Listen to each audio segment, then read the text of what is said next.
Welcome to our family Ayurveda for life. Last video की series में मैंने अभी तक आपसे इंटरनेशनल वुमेन्स डे की सीरीज में अभी तक आपसे वुमेन हेल्थ के बारे में बात की थी कि वुमेन हेल्थ कैसी होनी चाहिए।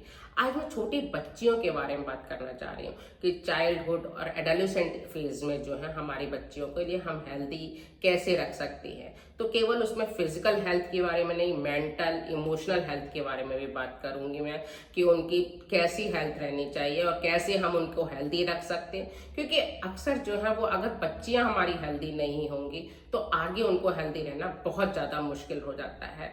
तो हमें उनको बचपन से ही हेल्थ से रिलेटेड उनको अवेयरनेस बहुत ज़रूरी है कि वो केवल अपने न्यूट्रिशन के बारे में, अपने डाइट के बारे में नहीं हेल्थ उनको एजुकेट करना है, उनको पर्सनल हाइजीन के बारे में भी एजुकेट करना है, उनको मेंटल हेल्थ के बारे में एजुकेट करना, उनको हार्मोनल इम्बैलेंस ना हो इस बारे में भी उनके बात करनी है, जिससे कि उनके ओवरऑल वेलबींग के बारे में हमें उनसे खुलकर बात करनी चाहिए।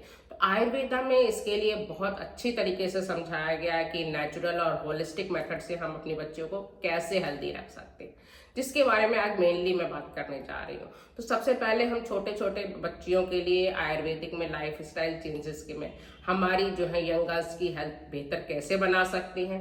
तो उसके लिए न्यूट्रिशियस डाइट होनी चाहिए। डाइट में जो है हमारे सारे मतलब इंग्रेडिएंट्स होने चाहिए, उसमें कार्बोहाइड्रेट्स, फैट्स, प्रोटीन के साथ साथ विटामिन और मिनरल्स भी होने चाहिए। एंटीऑक्सीडेंट से रिच होनी चाहिए हमारे बच्चियों की डाइट। तो इसमें हमको बैलेंस डाइट में हमको इस टाइम बोन्स और मसल्स का डेवलपमेंट बहुत अच्छा होता है, जल्दी जल्दी उनको बढ़ना होता है इस टाइम पे। तो कैल्शियम और आयरन से रिच हमको बहुत अच्छी डाइट होनी चाहिए, जिसमें मिल्क और मिल्क प्रोडक्ट्स हम उनको दे सकते हैं। रागी, तिल, बादाम, पालक, चुकंदर इनको डाइट में शामिल करना चाहिए। इससे उनकी बोन्स स्ट्रांग होंगी, खून की कमी उनके अंदर नहीं होगी, जिससे कि एनीमिया की बीमारी नहीं होगी। क्योंकि अक्सर फीमेल्स में एनीमिया की अगर बच्चियों में होने लगेगी तो वो ठीक होना बड़ा मुश्किल हो जाता है। जब उनका मेंस्ट्रुएशन स्टार्ट होता है तो और ज्यादा एनीमिया बढ़ने लगता है, जिससे हार्मोनल इम्बैलेंस होने लगता है, बच्चे की ग्रोथ जो है वो कम होने लगती है।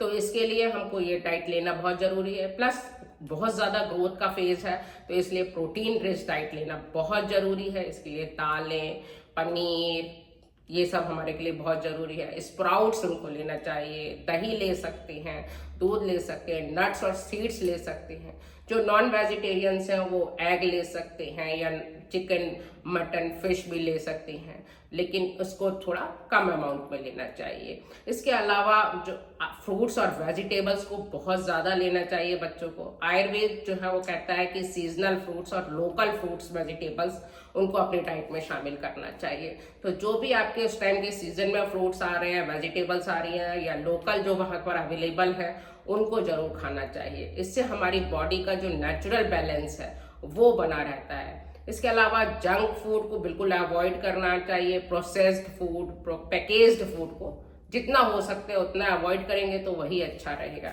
इसके अलावा तला भुना या केमिकल्स जो जंक फूड जो है जितना कम खाएंगे, हार्मोनल इम्बैलेंस उतना ही ठीक रहेगा। और अगर इस टाइप का फूड खाने से ओबेसिटी का कारण बन जाते हैं, ज्यादा ओबीज हो जाती हैं हमारी लड़कियां यंग एज में ही, जिससे फ्यूचर में पीसीएस होने का खतरा ज्यादा बढ़ जाता है। और जब ये पीसीएस वगैरह हार्मोनल इम्बैलेंस हो जाता है।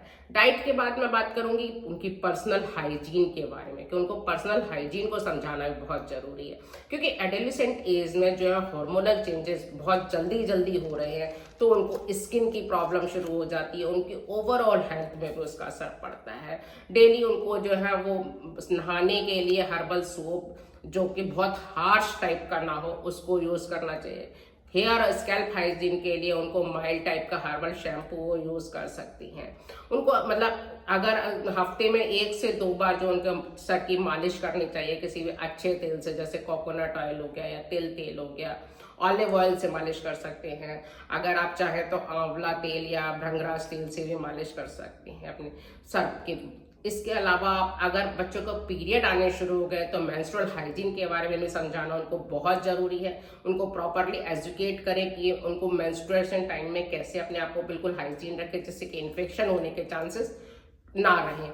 इसके अलावा मेंस्ट्रुएशन टाइम पे उनको जो लाइट डाइट देनी है और न्यूट्रिशियस डाइट देनी है जो इजीली डाइजेस्टेबल हो जाए। उनको मेंस्ट्रुअल पीरियड में उनको बहुत ज्यादा फिजिकली एक्टिवेट ना होने के लिए उनको प्रोत्साहित करें कि वो थोड़ा रेस्ट करें। हाइजीन के बारे में मैं उनसे अभी तक बात करी, तो अब मैं मेंस्ट्रुअल हेल्थ के बारे में जो है मतलब एडोलिसेंट गर्ल्स के जो है वो काफी स्ट्रेस लेती हैं। कई बार जो है वो इस टाइम स्ट्रेस बहुत ज्यादा बढ़ जाती है, कई बार एग्जाम का प्रेशर होता है, उसकी वजह से वो लोग स्ट्रेस लेने लगती हैं। इस टाइम के बच्चियों में जो है बॉडी इमेज को लेकर बहुत ज्यादा मतलब स्ट्रेस करने वाला होता है, तो ये सब चीजें भी बहुत ज्यादा हमारे को स्ट्रेस कर रही हैं उस टाइम की बच्चियों के। आजकल सोशल मीडिया का इन्फ्लुएंस बहुत ज्यादा बढ़ रहा है, जो मेंटल हेल्थ पर हमारी बच्चियों पर इफेक्ट डाल रहा है। तो उसके लिए हमें डेली योगा उनको समझाना चाहिए कि डेली योगा करें या वो मेडिटेशन करें। इस एज की बच्चों के लिए बालासन या अनुलोम विलोम भ्रामरी प्राणायाम काफी अच्छा रहता है। उनको 7 से 8 घंटे की नींद बहुत जरूरी है, गुड नाइट स्लीप वो जरूर लें, जिससे हार्मोनल बैलेंस बना रहे, इम्बैलेंस ना हो, और इससे स्ट्रेस भी कम होता है। जब वो रात को प्रॉपर 7 से 8 घंटे की टाइम से सोते हैं, टाइम से उठते हैं, तो स्ट्रेस भी कम होता है। उनको फिजिकल एक्टिविटी के लिए बहुत मतलब प्रोत्साहित करना जरूरी है, कि क्योंकि आजकल मैंने देखा हुआ टीनेजर्स अक्सर जो है वो इंडोर में रहना पसंद करते हैं, वो बाहर निकलना पसंद नहीं करते हैं। तो उनको बोन स्ट्रेंथ और इम्यूनिटी के लिए बहुत जरूरी है कि वो आउटडोर जो है जाएं, आउट गेम्स खेलें, थोड़ा एक्सरसाइज करें। तो उसके लिए वो रनिंग, साइकिलिंग, स्विमिंग, डांस, कोई भी जो उनको अच्छा लगता है वो फिजिकल एक्टिविटी करना उनके लिए बहुत जरूरी है। इससे हमारी बॉडी एक्टिव रहती है और हमारा मेटाबॉलिज्म इंप्रूव रहता है, तो उनके बच्चों के लिए बहुत ज्यादा जरूरी है, उस एज के बच्चों के लिए। तो इस तरह की एडोलिसेंट जो गर्ल है उनकी हेल्थ के बारे में, उनकी फिजिकल, केवल यही नहीं कि फिजिकल हेल्थ, उनकी हमें इमोशनल हेल्थ के बारे में सोचना पड़ेगा, उनकी मेंटल हेल्थ के बारे में सही रखना पड़ेगा, उनका हार्मोनल बैलेंस बना रहे, ये बहुत जरूरी है। तो आज मैंने आपसे इसी बारे में बात करी कि उनकी वेलबींग के लिए क्या किया जा सकता है, और अगर आप इस तरीके की लाइफ स्टाइल और डाइट को अपनाएंगे अपनी बच्ची के बारे में, तो आपकी काफी हद तक आपकी बच्ची की हेल्थ सही रहेगी।